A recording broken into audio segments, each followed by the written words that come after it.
കടൽമണൽ ഖനനവുമായി ബന്ധപ്പെട്ട വിവരശേഖരണം നടത്തി. ശാസ്ത്രവേദി സംസ്ഥാന കമ്മിറ്റി തയ്യാറാക്കുന്ന പഠന റിപ്പോർട്ടിന് വേണ്ടിയാണ് ചെറിയഴീക്കിൽ വിവരശേഖരണം നടത്തിയത്. 10 മണി മുതൽ 12 മണി വരെയും 2 മുതൽ 4 വരെയാണ് സ്കൂൾ ടൈം. ഇതിനിടയിലും ഞാൻ കടലിൽ പോകും. കമ്പോലപ്പണിയായി വന്നു. അതിനുശേഷം ഞാൻ 10ാം ക്ലാസ് പാസ്സായതിനു ശേഷം അന്ന് തണ്ട് വലിച്ചു പോകുന്ന 9 തണ്ടുള്ള ഒരു വള്ളമാണ് 2 പങ്കായക്കാർ 11 തണ്ട് വലിച്ച് ഞാൻ മത്സ്യബന്ധനത്തിന് പോയ ഒരാളാണ്. നമ്മുടെ ഇവിടെ അന്ന് മുമ്പ് ഒരു വേലിക്കുട്ടിയാരൻ എന്നൊരു ഡോക്ടർ വേലിക്കുട്ടിയാരൻ ഉണ്ടായിരുന്നു. അദ്ദേഹം അന്ന് പറഞ്ഞൊരു സംഗതി, നമ്മുടെ കടല് ഖനനം ചെയ്ത് ആഴം കൂട്ടിക്കഴിഞ്ഞാൽ തിരമാലകൾ കുറയും, അപ്പൊ കടൽ തീരം നശിക്കത്തില്ല എന്നാണ്. അങ്ങനെയാണ് അദ്ദേഹം പറഞ്ഞത്. അദ്ദേഹത്തിന് അന്ന് ഡോക്ടറായിട്ടുള്ള ആളാണ്. നമ്മുടെ അരവംശ പരിപാലനത്തിന്റെ ഒരു നേതാവുമായിരുന്നു. അപ്പൊ അതുപോലെ ഇപ്പോൾ ഖനനം ചെയ്യണമെന്ന് പറയുമ്പോൾ 25 കിലോമീറ്റർ മുതൽ 50 കിലോമീറ്ററിന് ഇടയ്ക്കുള്ളതാണ് ഖനനം ചെയ്തെന്ന് പറയും. നമ്മൾ ഖനനം ചെയ്യുന്നത് എന്ന് പറയുന്നത് പേപ്പറിൽ വായിക്കുന്നതാണ്. അങ്ങനെ വരുമ്പോൾ ഈ മണല് നമ്മുടെ തീരദേശത്ത് ഇട്ട് കഴിഞ്ഞാൽ, ആവശ്യമുള്ള ധാതു മണൽ എടുത്തു കഴിഞ്ഞാൽ ബാക്കി മണലുകൾ തീരദേശത്ത് നിർത്തി കഴിഞ്ഞാൽ, ഒന്ന് പടിഞ്ഞാറുന്ന് ആഴം കൂടുമ്പോൾ, കടലിൽ ആഴം കൂടുമ്പോൾ തിരമാല ഒടിയും. ഇന്ത്യൻ മഹാസമുദ്രത്തിലും ബംഗാൾ ഉൾക്കടലിലൊക്കെ ആഴക്കൂടുന്നതുകൊണ്ടാണ് അവിടെ നിന്ന് തിരമാല ഇല്ലാത്തത്. തിരമാലകൾ ഒടിയുന്നതുകൊണ്ടാണ് ഇവിടുത്തെ തീരശോഷണം ഉണ്ടാകുന്ന ഒന്നാമത്തെ കാര്യം. രണ്ടാമത്തെ കാര്യം, നമ്മുടെ കരിമണൽ ഖനനം ഇവിടെ KMML നടത്തിയതുകൊണ്ടാണ് തീരശോഷണം ഉണ്ടായതും ആൾപ്പാട് പഞ്ചായത്തിന്റെ പകുതിയോളം പോയത്. കടൽമണൽ ഖനനവുമായി ബന്ധപ്പെട്ട് ശാസ്ത്രവേദി സംസ്ഥാന കമ്മിറ്റി തയ്യാറാക്കുന്ന പഠന റിപ്പോർട്ടിനു വേണ്ടിയാണ് ചെറിയഴീക്കലിൽ വിവരശേഖരണം നടത്തിയത്. കേരള ശാസ്ത്ര സാങ്കേതിക പരിസ്ഥിതി കൗൺസിൽ മുൻ മെമ്പർ സെക്രട്ടറിയും കോസ്റ്റൽ സോൺ മാനേജ്മെന്റ് അതോറിറ്റി മുൻ മെമ്പർ സെക്രട്ടറിയുമായ ഡോക്ടർ KK രാമചന്ദ്രൻ ഉദ്ഘാടനം ചെയ്തു.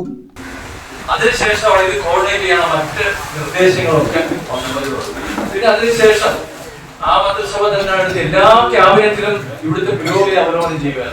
ഈ ആലപ്പാട് അതുപോലെ ഈ സുനാമി തിരമാല അടിച്ച ഭാഗങ്ങളെല്ലാം പുനരുദ്ധാരണം അല്ലെങ്കിൽ പുനരധിവാസം ഉൾപ്പെടെയുള്ള കാര്യങ്ങൾക്ക് വേണ്ട നിർദ്ദേശം കൊടുത്തു. പക്ഷെ ആ ഗവൺമെന്റ് നടന്നില്ല. അടുത്ത ഇലക്ഷനിൽ മാറി. പക്ഷെ വീണ്ടും പിന്നീട് വന്ന ഗവൺമെന്റും ആ നേരത്തെ എടുത്ത തീരുമാനങ്ങൾ അനുസരിച്ച് മുന്നോട്ട് പോയി. എല്ലാ ക്യാബിനറ്റിലും ഉമ്മൻചാണ്ടി സാർ അന്ന് മുഖ്യമന്ത്രി അദ്ദേഹമായിരുന്നു. അദ്ദേഹം ചീഫ് സെക്രട്ടറി വിളിച്ചു പറയുന്നു. Chief secretary Palode Mohandas, Palat Mohandas. അദ്ദേഹം ഞങ്ങളൊക്കെ വിളിച്ചു, നിങ്ങളെല്ലാവരും രാത്രി പറയണം.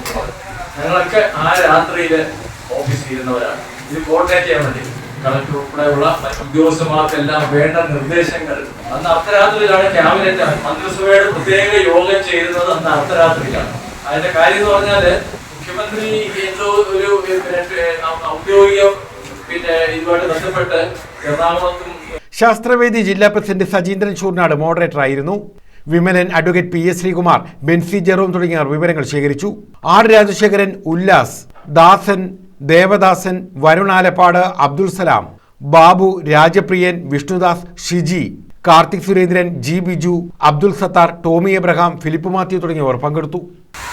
പാരിസ്ഥിതിക പഠനം നടത്താതെ ഖനനം നടത്താൻ പാടില്ല എന്ന ഉറച്ച അഭിപ്രായത്തിലാണ്.